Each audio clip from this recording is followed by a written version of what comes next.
Hi, my name is Bob Gallagher. I'm the mayor of the city of Bettendorf, Iowa. Today is Friday, September 17th, 2021. Welcome to my office at Bettendorf City Hall. Today, we're going to talk about the Mississippi River Cities and Towns Initiative.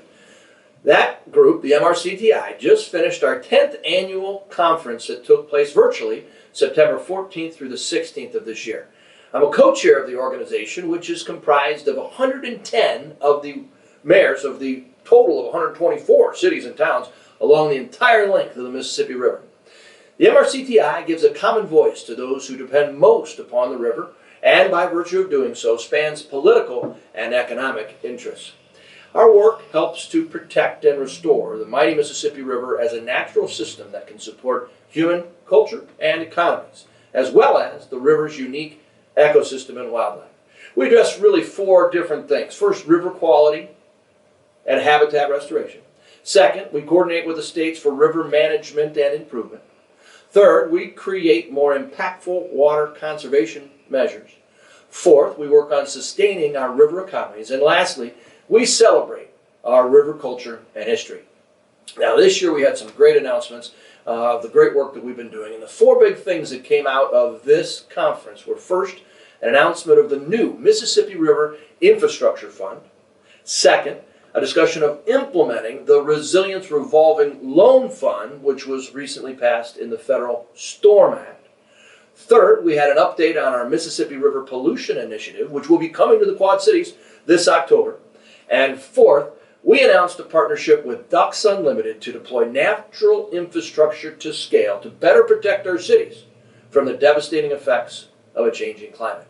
First, I want to talk to you about this Mississippi River Infrastructure Fund. This is a really innovative and unique piece that will help us fund our projects.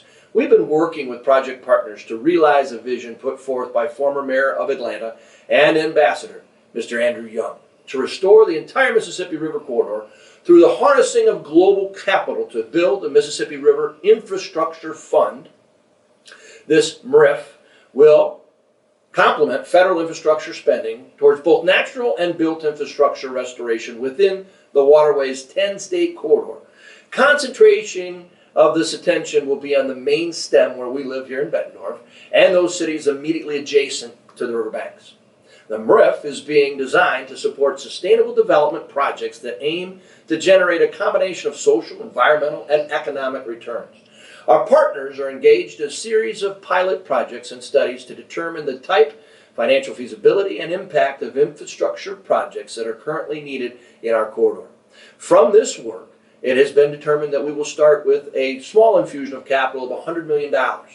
A certain percentage of that will be set aside to invest in secure projects with a dedicated return on investment. Think streets and sewers. The remaining seed money will be used toward making grants or loans of a percentage rate of not more than 3% to cities for other innovative natural infrastructure projects. Now, priority projects will be those that augment or restore environmental services and assets such as wetlands, forests, marshes, and backwater connectivity. This all helps reduce flooding in our area. Now, the second thing we talked about was this Resilience Revolving Loan Fund that was passed in the Storm Act. It was passed unanimously by the House and Senate, which is an amazing feat. Now, MRCTI actually wrote and proposed this revolving loan fund in March of 2019. The act represents the largest influx of capital in since the pre-disaster mitigation program was started in 2001. It works like this. States compile local government resilient projects and package them to send to FEMA. FEMA evaluates the projects and determines if they will help mitigate disasters. And if successful, FEMA awards to the state money. The state sets up in a revolving loan fund to give to the cities to do the projects. No single project can use more than $5 million, and the interest rate for payback is 1.25% or less, making this a great way for cities to fund these projects. Now, when the money is repaid to the state, it stays in the fund, and new loans for different projects go back into the state. So it's really helpful for both sides, the Missouri and the Mississippi River, to help us become more resilient. This Resilience Revolving Loan Fund will help cities work together on a larger scale to better live with the river rather than making the river live with us. It will be a game changer, enabling mayors to bring new and innovative resilient projects online. The Resilience Revolving Loan Fund was authorized for $2 million, $1 million in each of 2 years in the STORM Act, but the Senate version of the appropriations bill calls for $500 million over 5 years because the fund was so well received by Congress. The third thing we talked about was the Mississippi River Pollution Initiative. The Mississippi River is a drainage system for over 40% of the United States. All or part of 31 states and 2 Canadian provinces drain down the river. Plastic waste and other litter travel through the stem, the tributaries, and the rivers, making its way to the ocean. In September of 2018, at our annual conference here in the Quad Cities, we and the state legislatures, as well as our partners, announced this plastic reduction policy in our river valley. Under the leadership of MRCTI, the mayors of the Mississippi River, in partnership with the United Nations Environment Program, the National Geographic Society, the University of Georgia, among others, have launched an initiative to combat plastic pollution in our waterway. Working with volunteer citizen scientists from local communities, the initiative will record data on the state of plastic pollution at key sites along our river.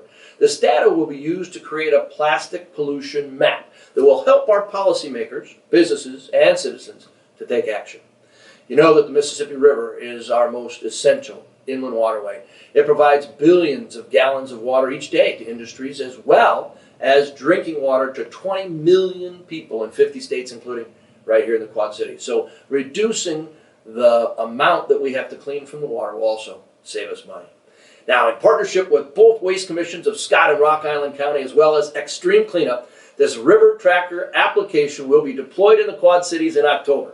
So look for information regarding how you could participate in using this app to log the types, location, and amount of litter in our area on the Mississippi River. The last thing we talked about was a brand new partnership that MRCTI announced with Ducks Unlimited and 2 Degrees Adapt. They are designing and deploying natural infrastructure projects using the 2 Degrees Adapt disaster capacity study as a guide for where to place these projects and what level of intervention we need for a maximum return now. We need resilience that we can afford that has multiple benefits, such as reducing nutrient loading, increasing our tourism and outdoor recreation, mitigating for not just flood, but drought and heat that we experience here in our area. With our partners, we are deploying these natural infrastructure projects in the upper, the middle, and the lower river corridors to attempt to protect our cities from the changing climate effects we are now experiencing. Floods, tornadoes, derechos, hurricanes, and the like. One such project, I'm pleased to announce, will be right here at the confluence of the Rock River and the Mississippi River, here in the Quad Cities. So, as you can see, the mayors along the Mississippi River are working together with the MRCTI. We're working across political aisles to do great work for the cities in our river corridor. Please visit our website for more information on the transformative programs in which the MRCTI is involved. That's at mrcti.org. It's been a real privilege and honor to co-chair the Mississippi River Cities and Towns Initiative with my friend and colleague, Mayor Sharon Weston Broom of Baton Rouge, Louisiana. I'm so proud of the good work we've accomplished, and I look forward to seeing the results of these items we discussed today in the coming years. Thanks for joining me on a little talk about the MRCTI. You can see I'm pretty passionate about the work our fellow mayors do up and down the river. Till we meet again, have a great weekend.